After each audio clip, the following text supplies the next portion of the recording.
Australia's principal public service broadcaster, the ABC, has an ethical duty, indeed a legal mandate, to be impartial and accurate in its reporting without showing bias or taking a political side. It's the job of its journalists to essentially remain neutral observers. Unfortunately, surveys have found that most ABC journalists lean left. So it's hard for the organisation, indeed any organisation run by people, to stay completely impartial. It's played out in their audience demographics, as reported in 2023 by The Guardian. Left-wing audiences value ABC and SBS much more than right-wing viewers do. It makes sense. If I was a journalist and my boss told me to report on the necessity of gender-neutral pronouns in kindergarten, I think I would have a tough time remaining impartial. That said, in recent months, the ABC has been doing a reasonable job reporting on the recent rise of right-wing support in Australia. Whether they've been doing that completely impartially or not, I'll get to that soon. For example, the top story on the ABC today is this one: radical immigration policy banning countries being considered by Liberals. So while they technically covered the story, they branded it as radical, not exactly the hallmark of an impartial observer. But this top story from the weekend was interesting. I am shocked. Unpacking One Nation's spectacular rise in the polls. Pauline Hanson's One Nation has seen the fastest polling rise in modern Australian politics. What is going on? So again, credit where credit is due. They are reporting on this. They've not just tried to ignore a reality they don't like. However, is the story impartial? Well, I'll let you judge for yourself with some of the quotes I found. Okay, so this story is from Sunday, 15th of February. They include a chart showing federal election results since 2001 and compare them to the latest polling data, the dotted lines, which are based on an average of recent polls. Zooming in to just since the last election in 2025, the trajectories are clear. Labor has lost around 5 percentage points, the Coalition 10, and the Greens have remained steady at 12%, while others have dipped by 5.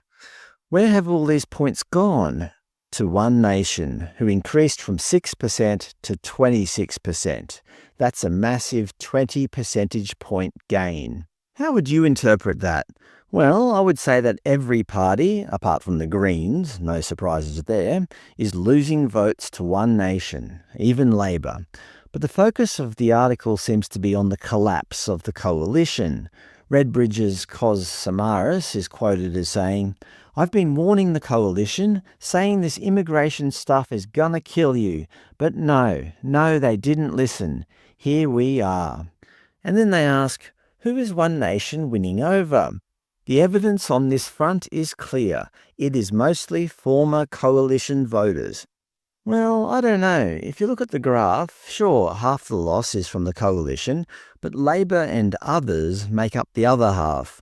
Everyone's moving over to One Nation, except the Greens, and if they started moving over, you'd know the Greens have really gone too far. Something like free gender surgery for all kindergarten children without parental consent. That would probably be the nail in the coffin. But back in the article, the way they describe One Nation supporters is somewhat condescending.